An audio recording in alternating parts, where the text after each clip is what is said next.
Hi, this is Keith Schneider, CEO of MarketGauge.com, and this is May 3rd edition of Market Outlook. I'll be picking up after a bit of a sabbatical. I want to thank Jeff for taking care of Market Outlook and providing you with the weekly videos. Excellent job, Jeff. Anyway, let's get right into it. The key thing here is U.S. markets definitely in sideways chop action.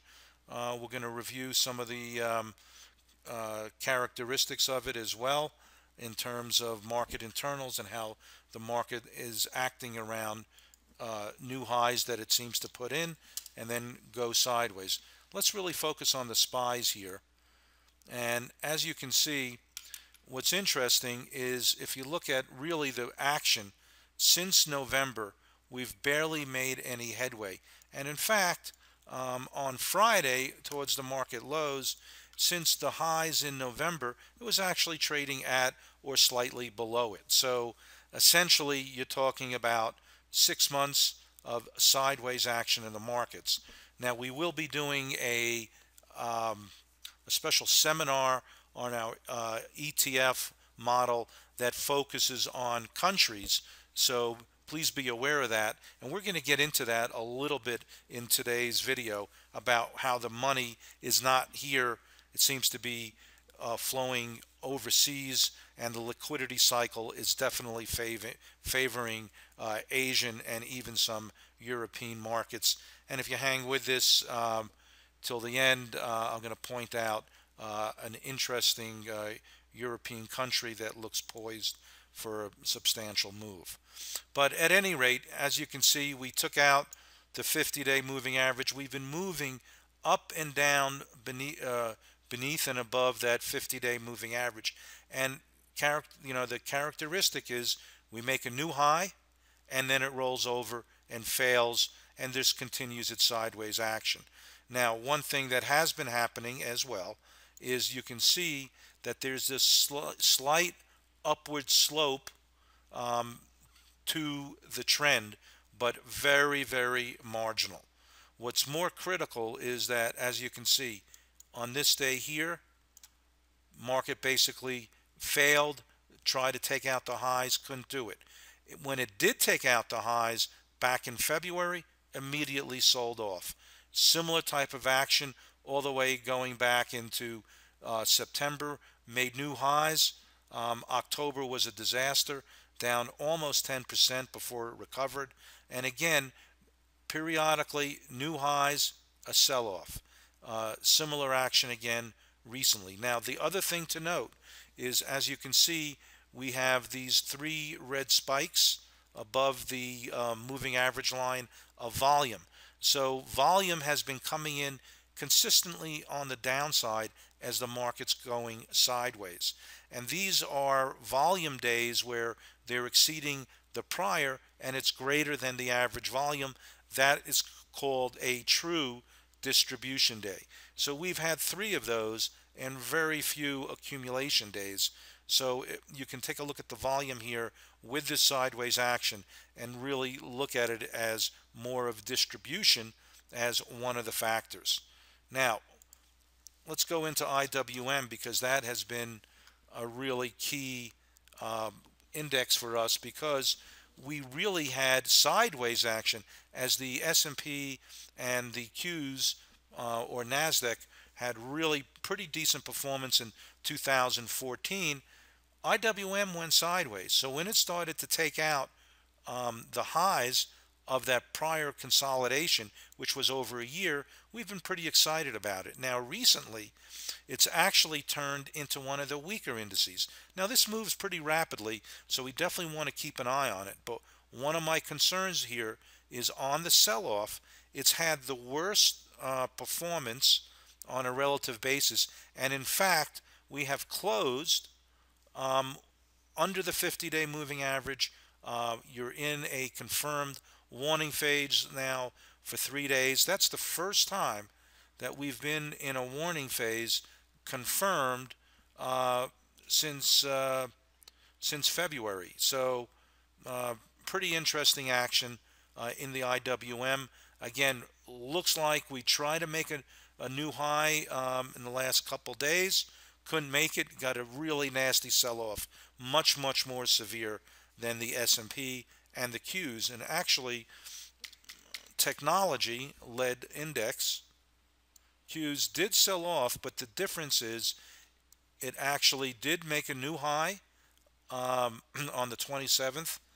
Uh, had a pretty good size sell-off led by Apple, but again, a recovery and held the 50-day moving average. So that is really key. Now, I did want to go back to SPY for 1 second and look at the weekly chart as well.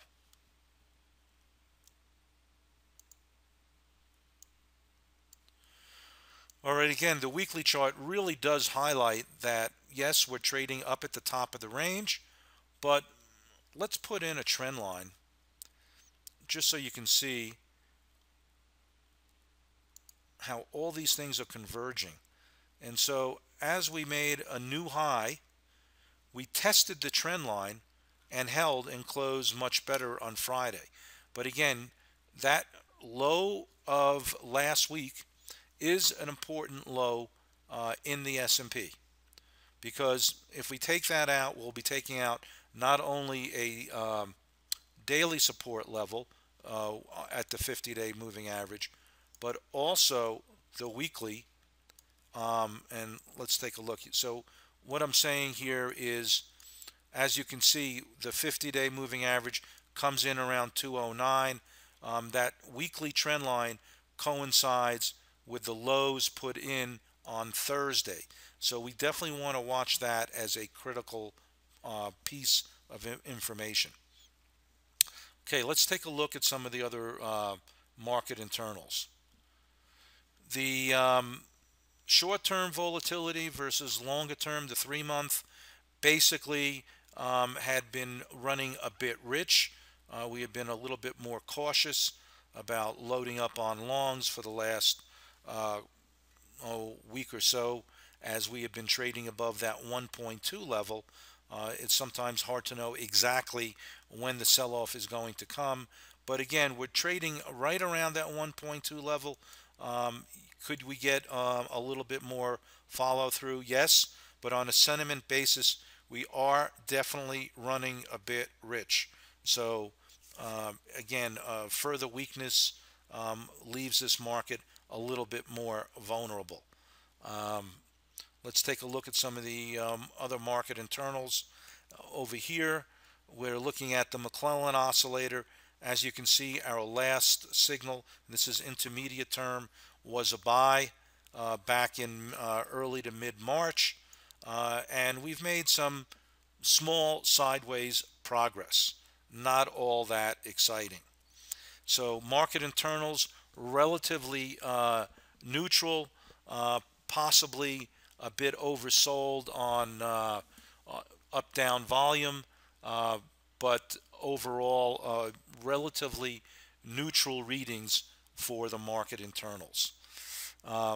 Let's take a look at calendar range. What's interesting about the calendar range is with the IWM, we actually tested and held that 6-month calendar range. So this green line is the high end of it. If we start trading under it, there's a good chance that we could test down to the lows, which is 114. That would say that there's a potential 4 to 6%, maybe 5% correction in the market just before it finds important support.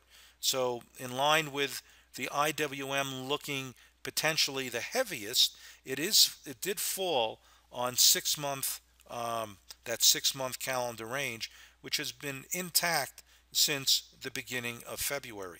If we take that out and close convincingly through it, that would probably be a good indication of at least some additional sideways action.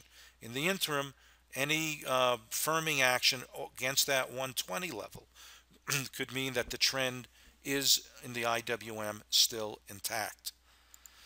Now let's take a look at TLTs on a similar basis. TLTs broke the 6-month calendar range lows this week and has followed through. Now let's take a look at some charts on TLTs here. And as you can see, TLTs have basically dropped down to almost oversold levels on a short-term basis. On the 50-day Bollinger Band getting pretty damn low there too. So pretty oversold right on that 200-day moving average. Now, the thing is that we've definitely gone into a strong warning phase because the 50-day is pointing down, the 10-day is down. So are we ripe for a potential bounce on the fact that we are oversold? Potentially, yes. That doesn't mean we can't break through the longer term trend here on the 200-day, but it definitely looks like we're entering a situation where the Fed is hell-bent on raising rates, and that is definitely putting pressure on the bond market, and hence the sideways action in the S&Ps and the US indices is not surprising. One thing also to take a look at, GLD can't make up its mind. Looked like it was basically bottoming out here.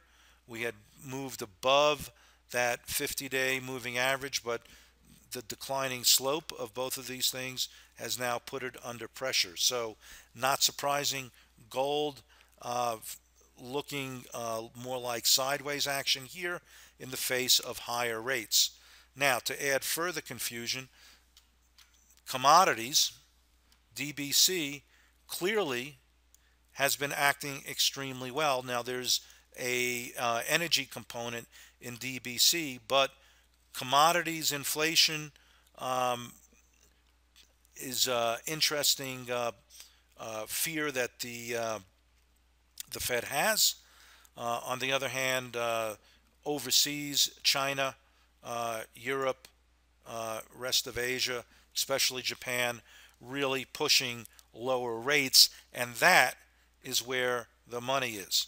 Hence, we're going to take a look at some of the foreign stock markets, such as China. So, in essence, DBC is interesting. The fact that it is coming out of its base looks like a potential bottom here. And again, what's interesting is we're trading above the 50-day moving average in a recovery phase. The 10 days pointing up. We are running a little rich on a shorter term basis, but overall looks like the bottom is in place. So I don't know, is the Fed looking at commodities and looking at this basing action and nice move off the lows as a harbinger? Hard to say, because on the flip side, it definitely looks like U.S. economy, certainly in the last quarter, slowing down as well. But meanwhile, no question, rates are indicating that there will be a increase or the first potential incremental rise by the Fed coming up shortly. Now, where's the money going? It's going overseas. Look at China. China's up, I don't know, 30 to 40% in the last 6 months. And although ran up a little rich and corrected over the last couple days, this trend is firmly intact. And clearly, money is being made in foreign stock markets now, where the U.S. markets are chopping around. Now, obviously, let's take a look at Japan. Similar scenario. We did end up running a little bit rich and correcting, but let's take a look. I mean, really, since the beginning of 2015, this year, we've had a monster move from basically around the 1150 level all the way up to 1350. So that's a really nice size move compared to the 2 or 3%, and depending on which day it is, in the U.S. equities markets, money is flowing into Asia and overseas.